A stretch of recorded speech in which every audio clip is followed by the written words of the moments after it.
Hello. So today has been a really busy day. The girls and I left at like 8 this morning to go to an appointment in Greenville. And it took forever to get seen, but that's usually how it goes. Found out some interesting things about my medication. The last psychiatrist that I saw, she really jacked me up medicine-wise. She lowered my dose, and I had been on a certain dose for, like 5 years. And then she just, out of the blue, lowers it, drastically. And it pretty much sent me into shock. Serotonin withdrawal syndrome. So I've been getting these extreme migraines just sporadically during the day. Every time I eat, I get sick. And it's been nerve-wracking, to say the least, because, I've been really hungry, and I just haven't been able to eat. Every time I eat. It's like every time I do a video, that crap goes off. But anyway.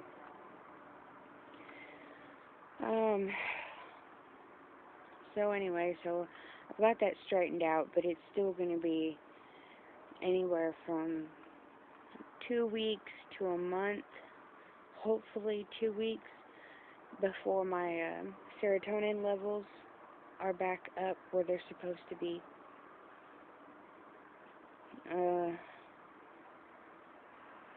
And because of this psychiatrist, which for the time being shall remain nameless, there's a very good possibility that she has completely thrown off my chemistry and made my chemical imbalances much worse. It's a possibility. It's not certain, but on the 1st I go to have a lot of lab work done and a lot of tests to check where everything's at compared to before. So I'm kind of nervous about that. I mean, I know I shouldn't be, but I am.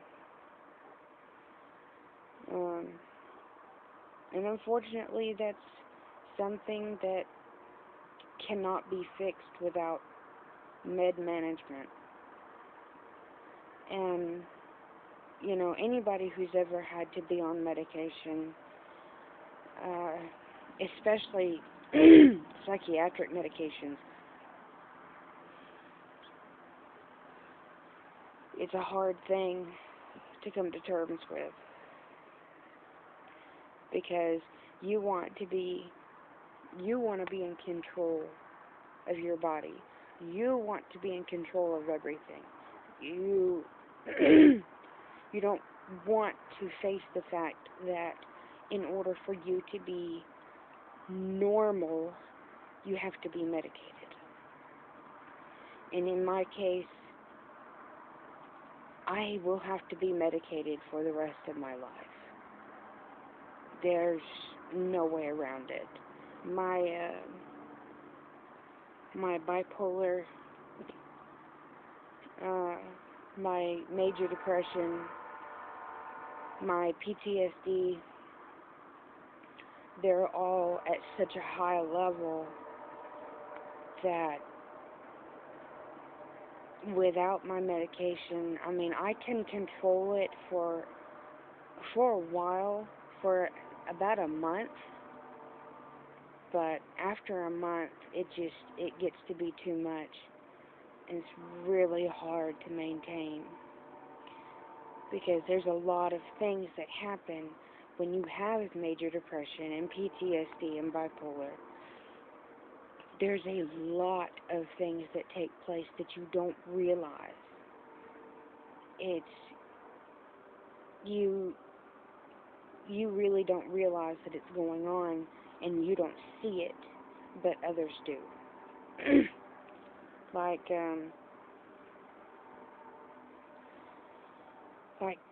like number one at the list is hygiene.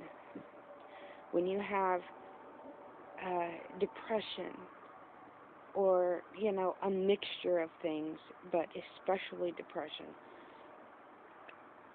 you lose track of your hygiene. It's either you don't want to do it, you don't feel you need to do it, or you get offended when people tell you that, hey, look, it's been a while since you showered. You really need to. Or, your hair's looking nasty. Or put on some deodorant. Anything like that.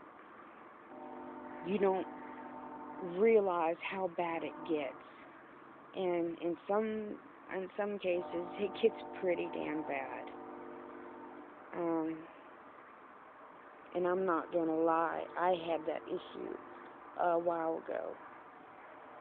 And my response was being offended, because in my mind I knew it needed to be done, but I didn't want to do it.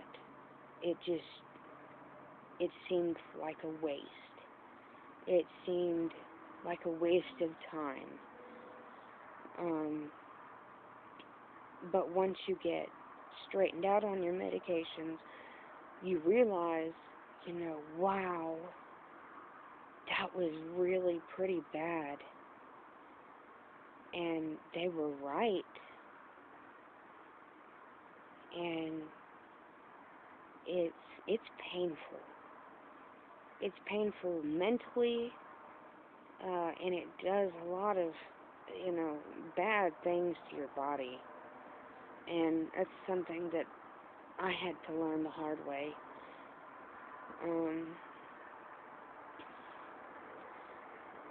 But I have battled with depression since I was 15 to 16 years old, and that's about the time frame that my bipolar started showing up as well.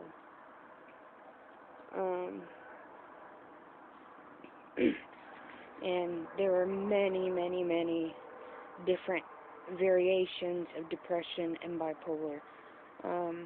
Like me personally, I'm bipolar type 2 rapid cycle. That means that my mood swings change several times a day. And it stays that way all year long.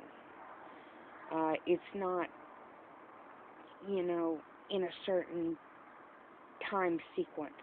It's all the time, every day, in and out.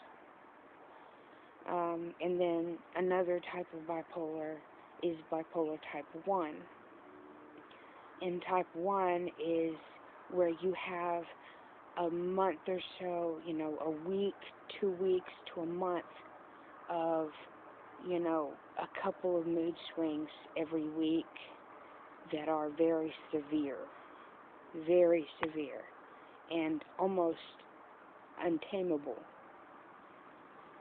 And I, fortunately, at least not to my knowledge, have never had to deal with someone who has that. But I would say, though, out of all the types of bipolar, because I have to deal with it, I would say mine is the worst. Because I rarely ever have any idea as to what's going to set me off and change my mood. It could be anything. It could be a song, it could be a movie, it could be something that somebody said. I mean, hell, the wind could blow the wrong way and set me off. I could see a commercial on TV that wouldn't even be sad to somebody else, but to me, it's just heart-wrenching, heartbreaking, just destroying to someone's heart, and I will just bawl my eyes out uncontrollably.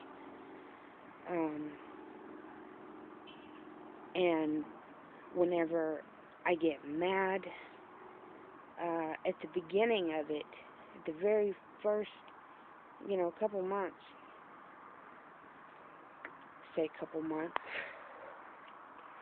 the first year or two that I had bipolar, I did not know how to handle it. I did not know how to manage it.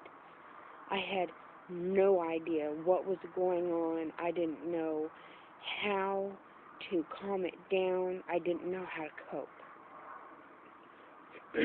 And so when I would get mad, I would hit walls. I would hit doors. I got mad at a video game because I couldn't beat a certain character, and I punched my TV. And nearly every time I did that, I broke my hand.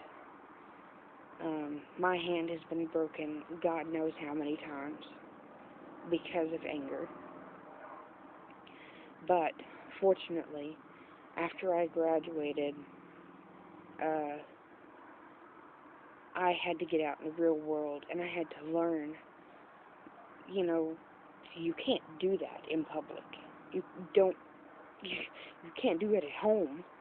You have to learn to control yourself. And sometimes the best way to do it is to seclude yourself for a while. Go to a room, go for a walk, go outside, go somewhere where you can be by yourself and talk yourself down. It's a lot easier said than done, I know. But, that's how I deal with it now. Whenever I get really mad, I take a break, I take a pause, I go into a different room, I do my breathing exercises, and believe it or not, in about a minute or less, it's gone. And I'm back to the way I was before.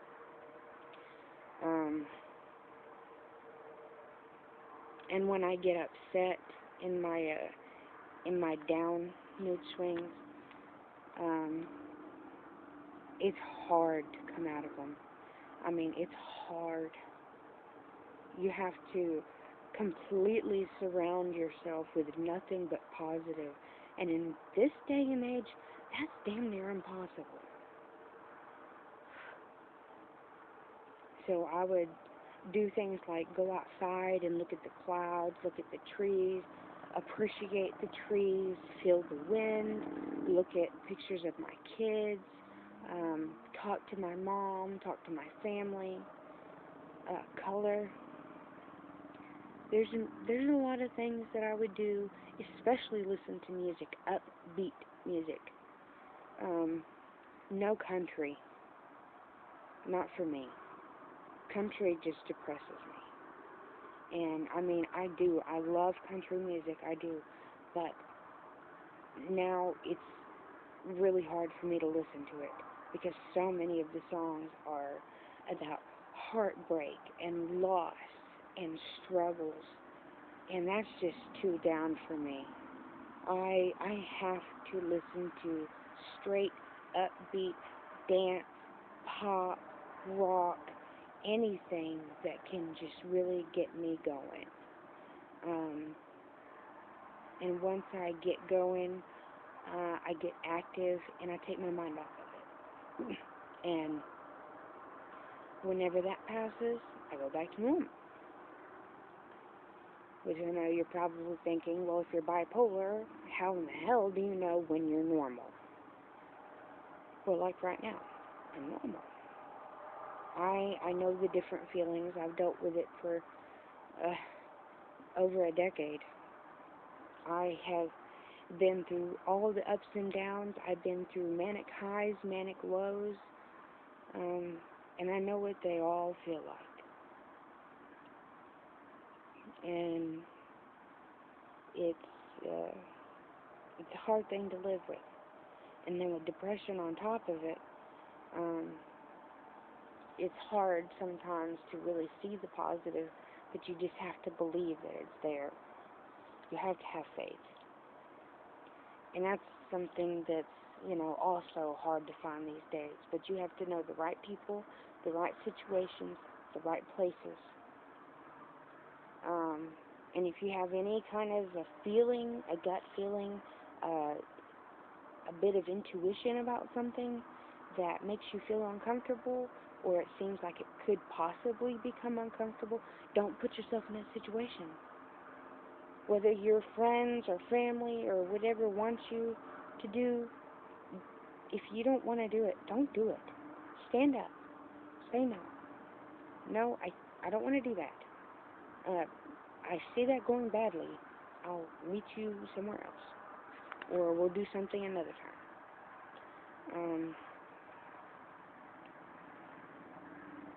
But, and with PTSD, it's a hard thing for me to talk about. But, after Brianna was born, my youngest, I had postpartum psychosis. And postpartum psychosis is probably the most terrifying mental illness a person can ever possibly have.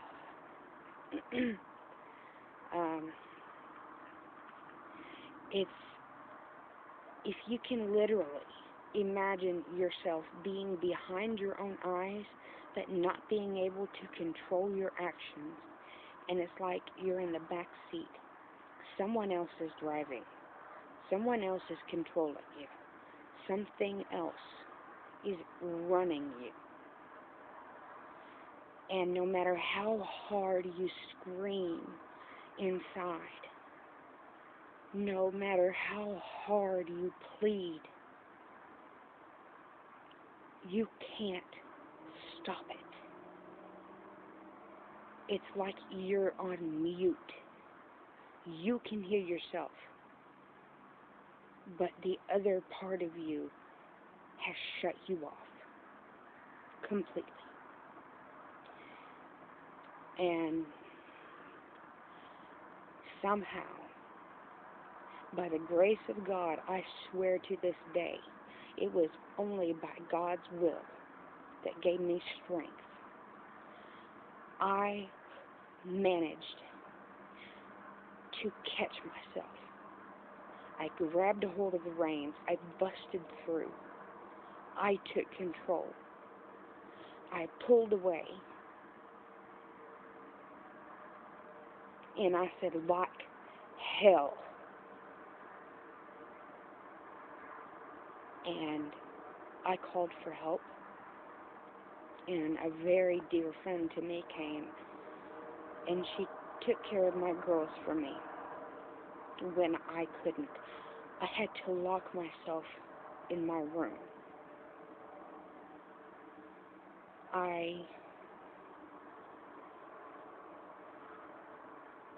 I couldn't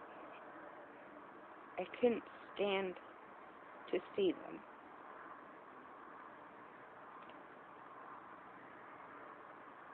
It was so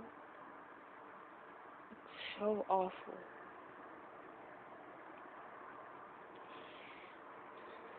And there's a lot of women out there that, sadly enough, didn't find that strength. And terrible things happened. But I found the strength.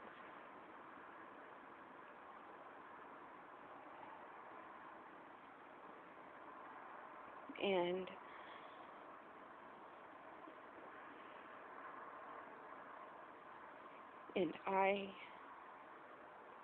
I put myself in a hospital. I went to a psychiatrist first, and he said, "You have postpartum psychosis." And I told him that I needed help desperately. And he put me in the hospital. And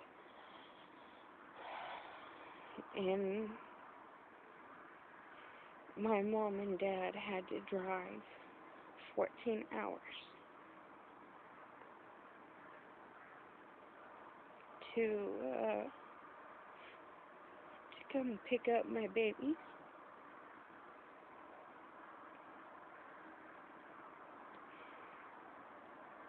And I still to this day, I still remember watching them walk out of the ward and the doors closing.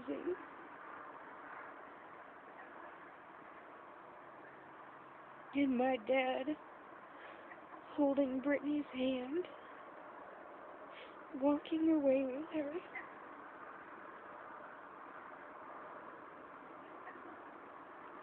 And she looked back and she waved to me as the doors closed.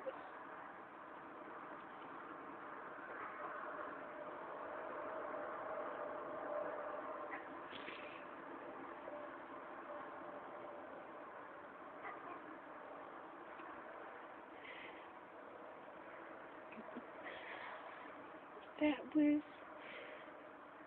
the hardest moment of my entire life.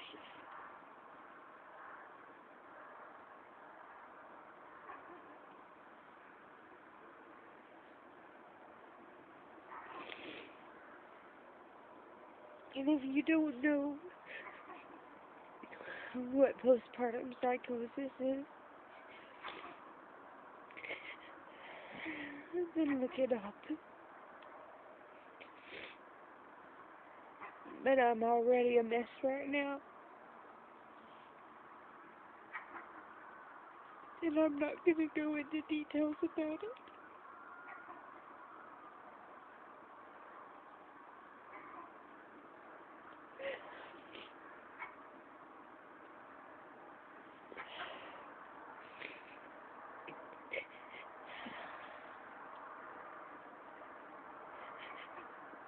But like everything else, I will have to live with that for the rest of my life.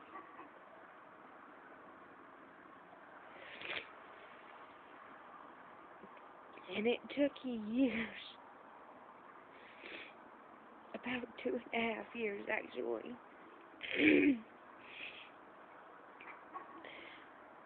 to lose the guilt that I carried. Because when you have something like that going on, things go through your head that are so horrifying.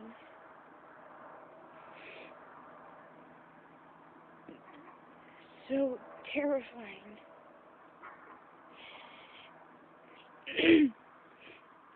And it makes you sick to know that that came from your mind.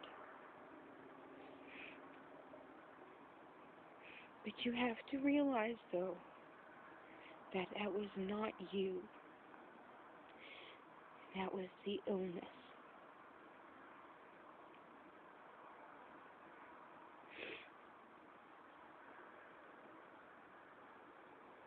And still, to this day, as part of my PTSD,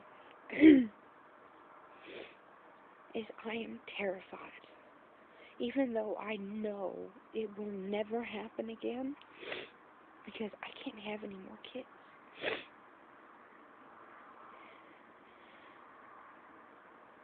But even though I know it will never happen again, I still carry that fear. That fear has been burned into me eternally.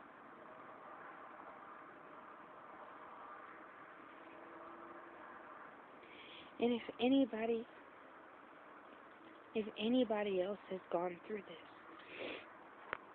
and you made it, and your babies made it, then I'm proud of you.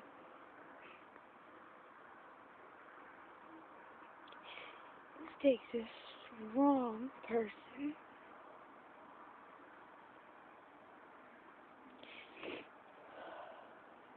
a strong mother to be able to overcome that.